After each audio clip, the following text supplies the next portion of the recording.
Aftermath of a Fallen Star. Chapter 5. I Have a Problem. Part 2. Here lies Rainbow Dash, beloved daughter, loyal friend, true hero. Rest in peace. That's what it said on my tombstone. All lies. What kind of a daughter was I to just get myself killed like that and leave my family in unimaginable grief? How loyal was I to get drunk and lash out against my friends who only wanted to help me? How many times did I make them cry and worry that I'll get myself hurt or worse? Well, they were right to worry. And a hero? Please. I didn't die defending Ponyville or doing some trick or rescuing some pony. I died like a loser. I wanted to smack that corpse of mine in my casket, hanging just over my open grave, but what was the point? I was a ghost or something. A small fact that had been bothering me. If I was dead, why wasn't I in heaven, or Elysium, or the summer lands, or whatever name was for the afterlife? It was the final part of the funeral now, as I had followed my best friends carrying my coffin from the funeral home to the cemetery. It was nice to see every pony who was on the street bow their heads in respect, but it didn't make me feel any better. How was I going to feel better? I was dead, at such a young age. I didn't make it to the Wonderbolts. I never got married, and I was going to be remembered for getting myself killed because I was an idiot. Being dead? Yeah, it sucks. I wonder if this is how Twilight felt. I then ordered my brain to stop thinking about her. About that day. I know I shouldn't have cared since I'm dead too and all, but still. I watched as every pony came out to my coffin one by one to say their final goodbyes. Rarity was in tears, and whispered just loud enough for me to hear that I was a good friend, and to say hello to Twilight for them. Applejack just stood there for a few minutes, her head against her heart, before leaving. Pinkie actually surprised every pony by touching my mouth and making my frown look like a smile. She said, tearfully, I looked better smiling. I had to admit I did, and I looked even better when Fluttershy put a flower in my hair and kissed me on the forehead. Spitfire saluted me stoically, but I managed to see a tear drip down her face. Imagine that. Me making the great hard-flanked Spitfire cry. If this was any other day, I would have laughed.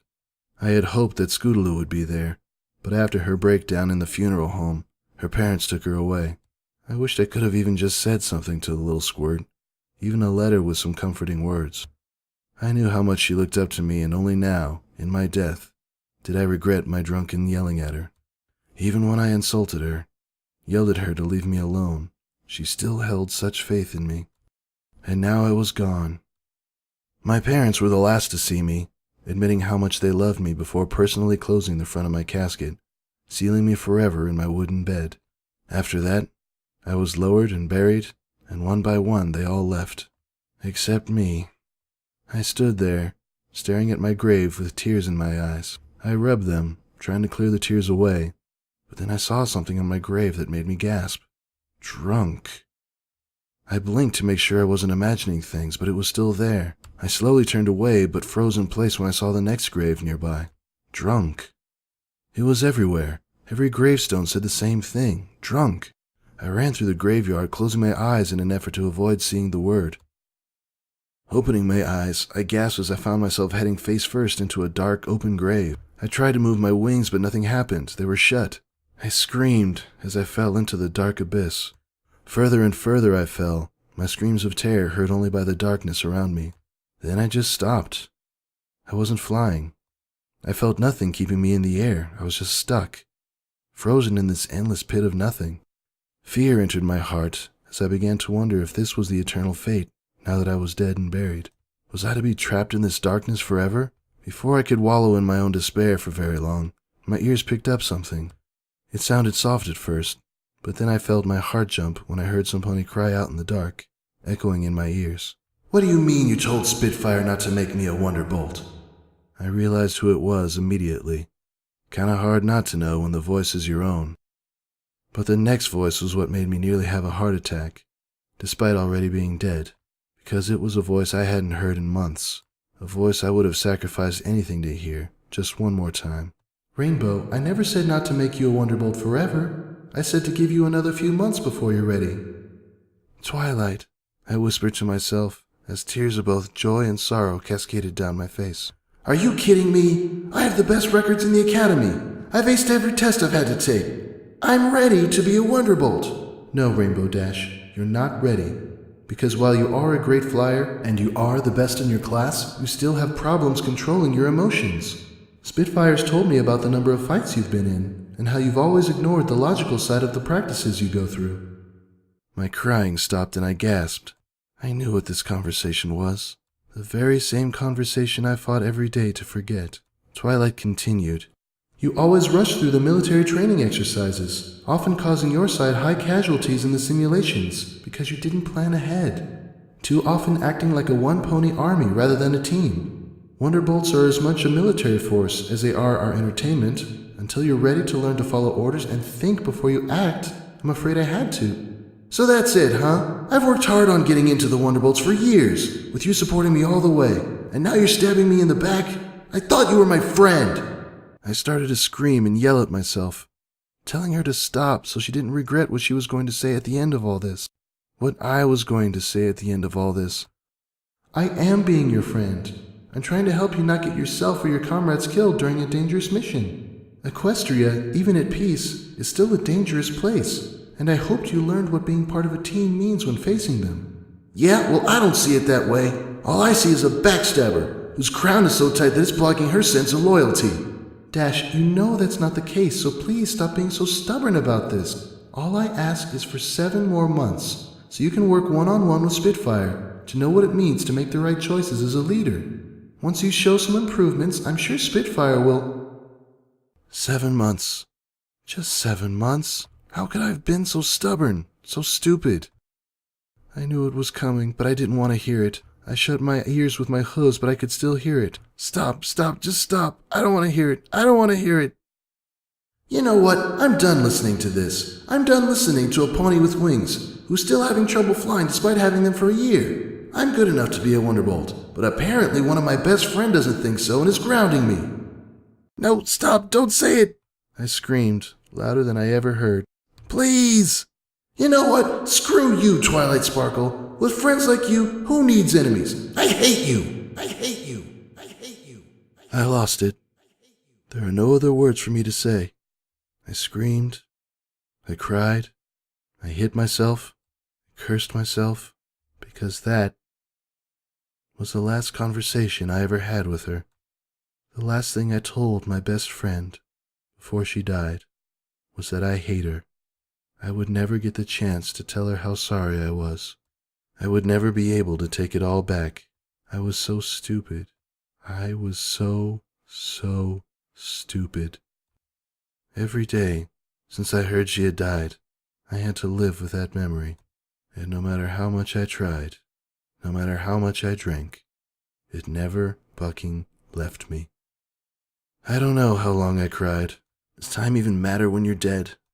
I let myself continue to weep until I finally opened my eyes again, only to find myself back at the funeral home. This quickly woke me up from my stupor as I slowly looked around. It was still made up for my funeral, but there was no pony there. No pony but myself in my coffin. I slowly walked forward, feeling more and more nervous, until I was looking at my still face. I was until its eyes opened up and it stared at me. I yipped and fell backwards, landing hard on my rump, as I watched myself slowly rise from my coffin and land on the floor, looking alive as ever. She, it, or whatever it was, looked at me with a small smirk. Surprised? What are you? I asked. I didn't understand what was going on anymore. I had seen my funeral, fell into a dark pit, had to hear the worst mistake I ever made in my life, and now I was talking to myself, literally. Am I crazy? Dead? Dead crazy? Well, none of those, except, well, you are kind of in the middle of dying, my copy said, shrugging. Wait, then who are you? Me? She said, pointing to herself. I could be your subconscious, your guilt, your will to live. A lot of things, really. But one way or another, I am you. Then I'm not dead? I'm dying? I asked, with hope in my voice, wondering if this was one of those near-death experiences you hear ponies having. Yeah, but how this ends is up to you, my copy said, pointing at me. I could feel her accusing eyes upon me like a judge before a criminal. Only this time, I had no backbone. You know what you did just now? You didn't crash while drunk. You got alcohol poisoning. I tried drinking myself to death? I whispered in fear. I began to wonder if I did it on purpose or by accident. I didn't know which thought was worse. So why am I here and not kicking the bucket then? Or rather she, sighed.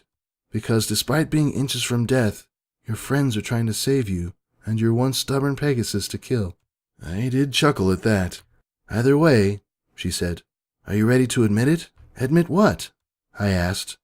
But I already knew what it was. And by the look she was giving me, she knew it too. I growled and turned away. Fine, I'm an alcoholic, okay? Happy? Happy that I get to see what a loser I am? Happy to see how I made every pony cry at my imaginary funeral? I got up and shoved my face into hers, my saliva spitting on her, but she didn't flinch. Are you happy that I had to be reminded that the last thing I told Twilight the day before she died was that I hated her? I turned away, crying. I know it was stupid, but it helped, okay? It just made everything easier. And was it worth it? She asked. No, but how can I live with that guilt? I asked. Every day she's dead and I'm alive, and all I can see or hear is that stupid fight, not the great times we had from saving the world, or reading together, or even just flying. I just see myself saying how much I hate her for something she was right about. I mean, just look at me. She was right.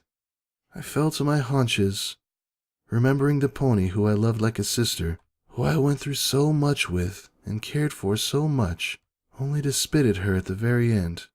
I just want to say I'm sorry, that's all. To my surprise, my doppelganger walked up to me and nuzzled my cheeks. I didn't even resist or find it creepy. I really needed some pony right then and there, even if it was just myself. I'm so messed up, I muttered. Do you want it to go away? My double asked. I looked up and she pointed at the coffin. That right there can end your pain.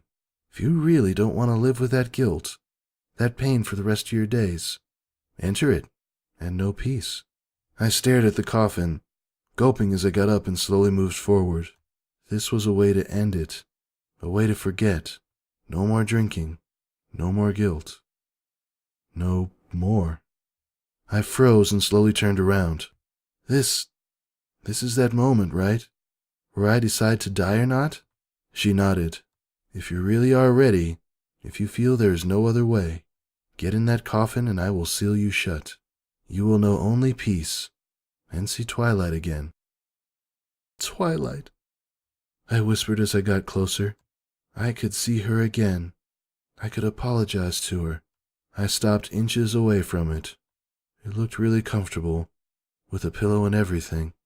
After all this sorrow and pain, a good long nap seemed welcoming. This could end it all. But then I turned to the door that led out of this place. Out there was the real world. The world of pain and suffering. The world where Twilight was still dead. But also the world where every pony was waiting for me.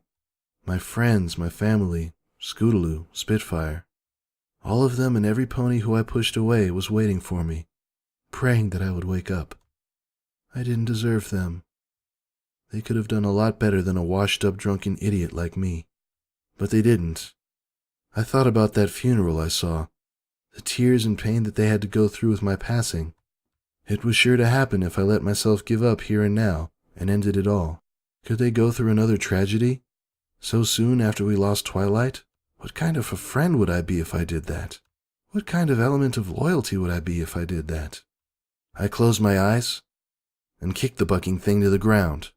Turning around, I stomped my way from my so-called casket and made my way for the door. I wasn't going to die. Not yet. Not like this. I wanted to see Twilight again, apologize for all this. But if what I saw today was any indication of what I was leaving behind, then death can kiss the bluest part of my butt.